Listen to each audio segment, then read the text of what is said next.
जय हिंद मित्रों, मैं पंकज भारती क्लास में आपका स्वागत करता हूं।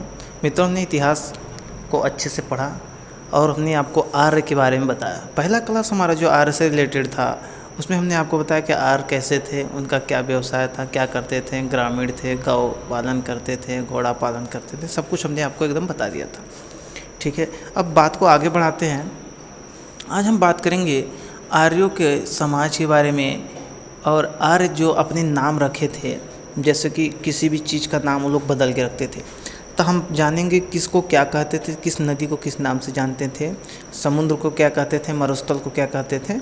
आज लमसम में हम उम्मीद करते हैं कि आर्य समाज इस क्लास में ख़त्म कर दें। कल से वैदिक में कुछ और पढ़ेंगे। ठीक, आज हम जान लेते हैं आर्य का समाज कैसा था। देखिए, समाज उन लोग में, जैसे कि समाज जो होता है, जो उन लोगों का जैसे एक राज्य है, राज्य में कौन कौन होते हैं, मुख्यमंत्री, राज्यपाल, ऐसे से हम बांट लेते हैं। उस हिसाब से हम देखेंगे आर्य का समाज कैसा था। तो आर्य का समाज हम देखेंगे। समाज, देखिए पहले एक चीज़ और लिख लीजिए, उनका समाज जो पितृ सत्तात्मक, जैसे कि हर चीज़ में आप देखते हैं समाज मात्र सत्तात्मक होता है, लेकिन इनका एक ऐसा सत्ता था कि पितृ सत्तात्मक, मतलब पिता मुखिया मेन थे। कैसा था? पितृ सत्तात्मक।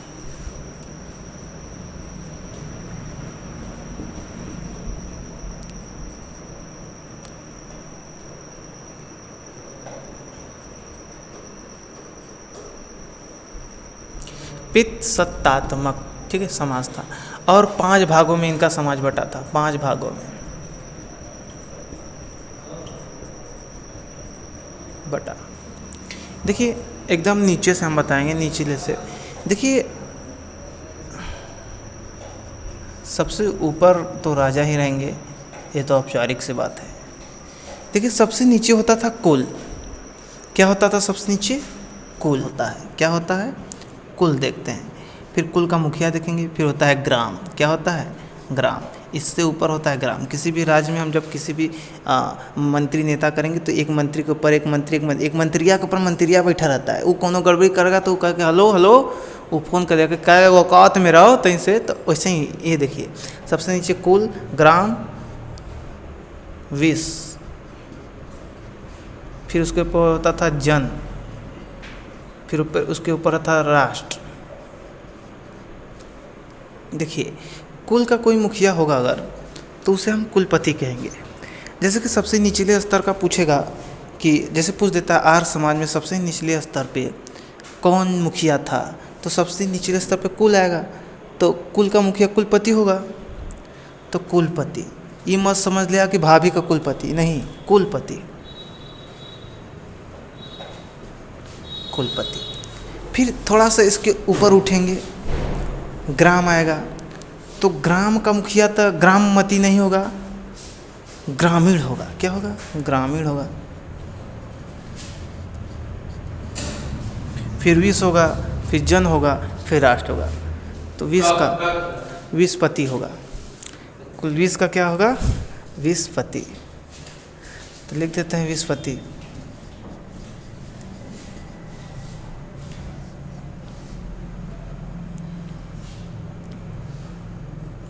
ऐसे आप लोग इसका क्या करिए, मुखिया बनाते जाइएगा। ये फिर इसका मुखिया क्या हो जाएगा? मेन देखिए क्या है आपका, कभी कोई नीचे से पूछ देता है, कभी कोई ऊपर से पूछ देता है। अगर ऊपर से पूछ दिया तो फिर आपको देखिए राष्ट्र है, तो कहीं ये मत सोच लीजिए कि राष्ट्र का राष्ट्रपति होगा। देखिए राष्ट्र का क्या होता है, उसमें पहले कुछ ज़माने में तो राजा होते थे। क्या होते थे? राजा होते थे। तो आप ये मत समझ लीजिए कि भाई राष्ट्र है तो राष्ट्रपति घच्च से मार के खाली ऑप्शन में देगा, तो आप मार दीजिएगा राजा। फिर इसके ऊपर थोड़ा सा जन का जनपति। क्या हो जाएगा? जनपति। ऐसे आप बना लीजिएगा तीर, ऐसे आपको पता चलेगा। देखिए हमने क्या देखा कि जो आर्यों का समाज था पितृ सत्तात्मक था, मतलब अर्थात कहने का मतलब कि लड़कों को लतियाने का काम माई नहीं बाऊ करते थे। जैसे हमने सिंधु सभ्यता में देखा कि लड़कों को लतियाने का काम कौन कर रही थी? माता कर रही थी। यहाँ पे लड़कों को लतियाने का काम पिता करें, मतलब अर्थात हम कह सकते हैं कि पिता जो थे मुखिया थे, मेन थे। फिर हम बात करते हैं कि समाज कितने भागों में बटा था, उनका जो भी राज्य था 5 भागों में बटा था। फिर आराम से स्टेप बाय स्टेप हम लोग देखेंगे सबसे नीचे होते थे कुल, फिर होते थे ग्राम, फिर होते थे विश्व, फिर होते थे जन, फिर होते हैं राष्ट्र। कुल की बात करें, कुल का मुखिया कुलपति होता था। जैसे कि हमारे गांव में ग्राम है, तो आज गांव में ग्राम प्रधान है, जिसे हम प्रधान कहते थे। चच्चा आवाज़ देता, चच्चा बाथरूम देता, चच्चा कुछ नहीं देते हैं। 5 साल दबा के खूब भिड़ाएंगे, उसके बाद जब हार जाएंगे तो अपनी लड़की की धूमधाम से शादी करेंगे, 4 कट्ठा ज़मीन लिखवाएंगे, गाड़ी घोड़ा निकलवाएंगे। वैसे ही कुल का कुलपति होते थे, ग्राम का ग्रामीण होते थे, विश्व का विश्वपति, जन का जनपति, राष्ट्र का राजा। ये आपको बहुत ज़रूरी याद करना है, रट लीजिएगा। जैसे एकदम पढ़ के चाट लीजिए, जो भी करना आप कर लीजिए। एग्जाम में एक क्वेश्चन इससे कहीं कहीं भूल भटक किया जाता है और आना तय है। आप लोग इसका स्क्रीनशॉट लीजिए। फिर हम देखते हैं इनकी नदियाँ, नदियों में क्या क्या नाम था। फिर हम देखते हैं आर्य द्वारा जो नदियों के नाम है, बहुत इम्पोर्टेंट हो जाता है एग्ज़ाम की नज़र से। नदियों का नाम पूछता है, उसमें आप जैसे कि वैदिक सभ्यता में देखेंगे नदी के नाम क्या है। हम कहते हैं कि अगर वैदिक सभ्यता में कुछ नदी है, ठीक है, अब कुछ नदी हैं वैदिक सभ्यता की, तो वैदिक सभ्यता में जो नदी होगी उसका कुछ नाम होगा कि नदी, तो उसका कुछ नाम होगा, तो उस नाम को आर्य क्या कहते थे, एग्जाम में पूछता है। तो आर्यों द्वारा नाम क्या लिख दें हम, आर्यों द्वारा के द्वारा नाम।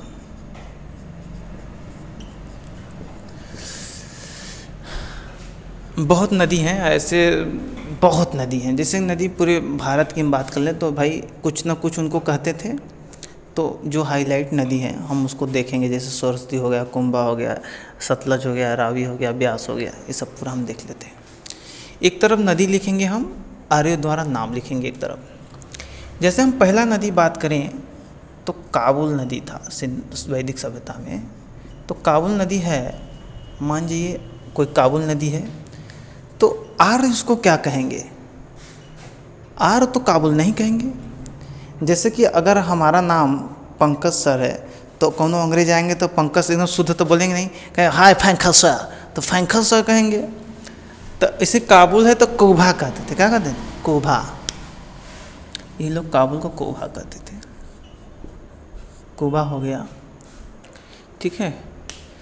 फिर दूसरे नंबर पे आ जाते हैं, जितना भी नदी है लमसम में पूरा पूछता है तो नहीं है, लेकिन जो हाईलाइट है, सिंधु हो गया, सिंधु, सिंधु नदी। देखिए हम उधर से आ रहे हैं, अफ़गानिस्तान की तरफ बढ़ रहे हैं, ऐसे ऐसे पाकिस्तान में सिंधु, ऐसे स्टेप समझ लीजिए, या तो समझ लीजिए हाईलाइट वाला। तो सिंधु है, तो सिंधु को तो लोग सिंधु कहेंगे नहीं, थोड़ा सा अंगुरी करेंगे तो सिंध कहेंगे। क्या कहेंगे, थोड़ा सा साठ, थोड़ा चबा जाएंगे, तो सिंध कहेंगे।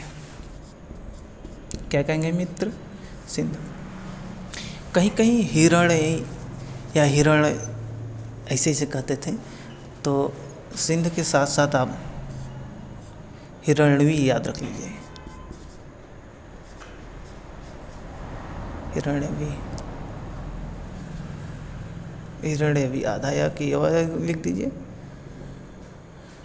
और इसका एक आध दो नाम है, बाद में बताएंगे। फिर है आपका आ जाता है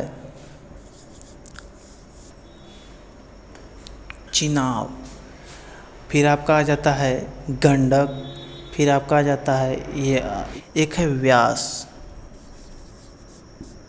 व्यास, व्यास नदी भी हाईलाइट है, इसको भी हम लोग थोड़ा देते।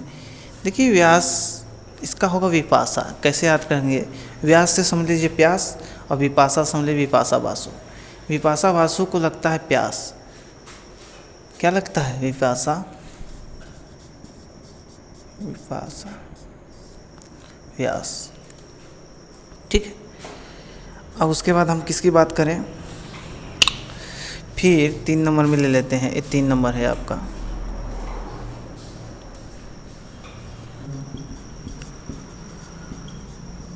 एक आप लिख दीजिए स्वात। नदियाँ ऐसे तो बहुत है, लेकिन हम उसी को छाट छाट के लिखवा रहे हैं जो हाईलाइट है, एग्जाम में पूछता है। सतलज का देख लीजिए, सतुड़ी होगा, सतुड़ी। गंडक का सदानीरा लिख लीजिए। झेलम का तो एकदम सरल है, विस्तता आपसे पूछता है या विस्तास्ता, विस्तता या विस्तास्ता। दास्ता, ठीक है। स्वाद का सुवस्तु लिख दीजिए। देखिए नदी बहुत है, अगर आपको नदी के बारे में और जानना है तो कमेंट में बताइएगा। ऐसे नदी 10, 15, 12 है, ठीक है, हम लिखवा सकते हैं, ठीक है। ये आपको स्वाद नहीं दिखाई देगा तो सुन लीजिए, इसका स्वाद नाम है सुवस्तु। ऐसा करते हैं कि पूरा ही लिखवा देते हैं। इस नहीं दिख रहा है आपको, रुकिए स्क्रीनशॉट लीजिए, हम और लिखवा देते हैं, कंप्लीट ही कर दें। देखिए ऐसे नदी तो बहुत हो जाएगा, लेकिन हम सोच रहे थे कि कुछ खास लिखवा दें छाट छाट के। हमको भी सोचना पड़ जाएगा कि कौन लिखवाएं कौन सा ना लिखवाएं। तो ध्यान दीजिएगा, आपका खे हो गया, झेलम हो गया, आपका विस्तता हो जाएगा, इसका स्वाद का सुवस्तु हो जाएगा, चिनाव का स्क्रीनी हो जाएगा, रावी का परस्पणी, गोमती का कोमल। तो झेलम का विस्तता तता नीचे हम लिखे थे लेकिन दिखाई नहीं दिया, तो हम सोचे फिर से बता दें, या विस्तास्ता दोनों होता है। स्वात नदी का सुवस्तु क्या होगा मित्र? सुवस्तु। देखिए इतना मेहनत कर रहे हैं, अगर लिखवा रहे हैं तो आप लोग एक बार देख लीजिएगा ध्यान से। चिनाव का अस्किणी, अस्किनी हो जाएगा। रावी का परुषपणी, रावी का परुषपणी या परुषणी भी होता है कहीं कहीं। गोमती का गोमल हो जाएगा, क्या हो जाएगा मित्र? गोमल।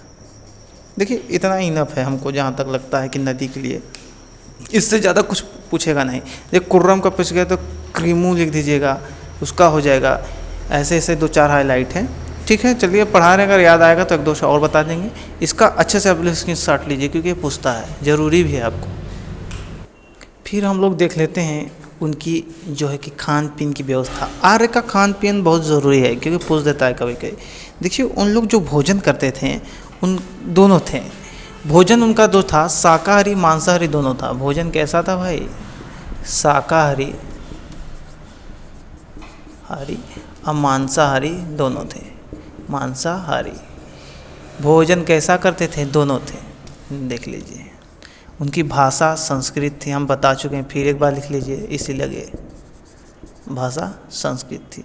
उनके प्रमुख देवता मेन इंद्र थे। क्या थे? इंद्र। इसका जो है कि ऋग्वेद में आपको हम पढ़ाएंगे अच्छे से इनके बारे में।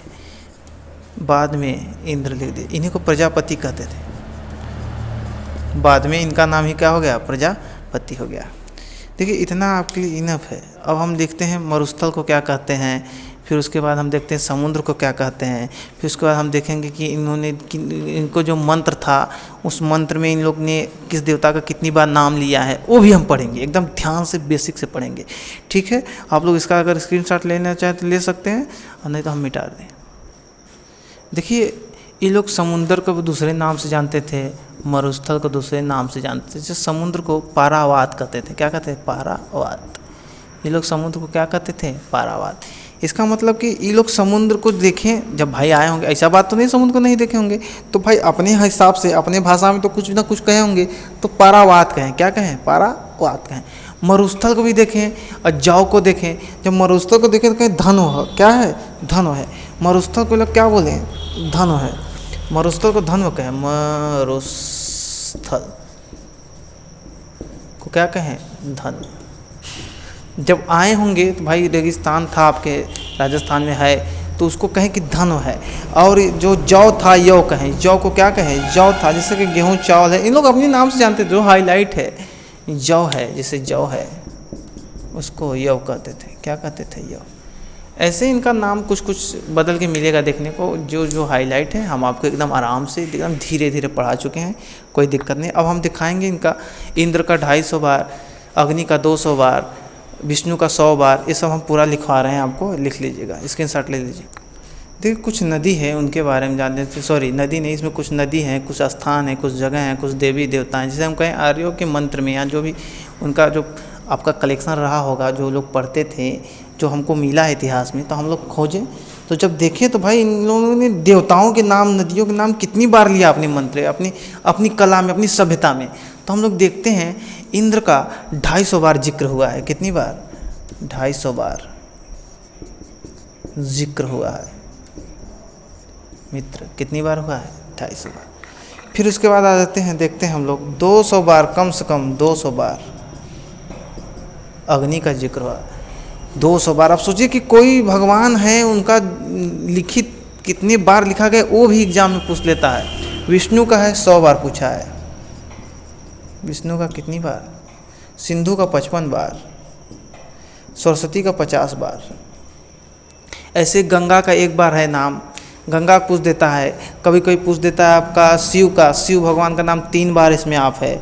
फिर आपको पूछ देता है यमुना में भी 3 बार है, शिव का यमुना का 3 बार है, और सिंधु आप सबको लिखवा चुके हैं। तो गंगा का 1 बार है, आप लोग 1 भी लिख लीजिएगा। अगर हम लिखना चाहें तो गंगा का 1 बार लिख लीजिएगा। गंगा का 1 बार। देखिए कैसे याद करेंगे, गंगा सिर्फ 1 है। शिव का कैसे याद रखेंगे, शिव भगवान के 3 आँख है। कितनी आँख है? 3 आँख है, तो 3 बार। ठीक है, और कुछ विशेष अब बचा नहीं इसमें। देखिए जितना हमने लिखवाना लिखवा दिए। सरस्वती नदी उनकी सबसे पवित्र नदी थी, सबसे पवित्र नदी, ये लिख लीजिए। सबसे पवित्र नदी उन लोग की थी, और पवित्र नदी में सबसे 50 बार इसका नाम लिया गया है। इंद्र का 250 बार है, अग्नि का 200 बार है, विष्णु का 100 बार है, सिंधु का 55 बार है। ऐसे करके हमने आज क्या किया, पूरे आर्य को एकदम आराम से डिटेल में धीरे धीरे हमने क्या किया, पढ़ लिया। अब काल वैदिक सभ्यता में हम लोग उपनिषद वगैरह देखेंगे। उपनिषद में बताएंगे कि गुरु के पास बैठकर ज्ञान लेते थे, उपनिषद का तात्पर्य क्या होता है। उम्मीद करते हैं मित्र, आज थोड़ा मूड अपसेट था और हरारत की वजह से हमने थोड़ा सा क्लास को बड़ा आराम से स्लो पढ़ाया। तो आप लोग उम्मीद करते हैं कि अब समझ में आया होगा। तब तक के लिए धन्यवाद।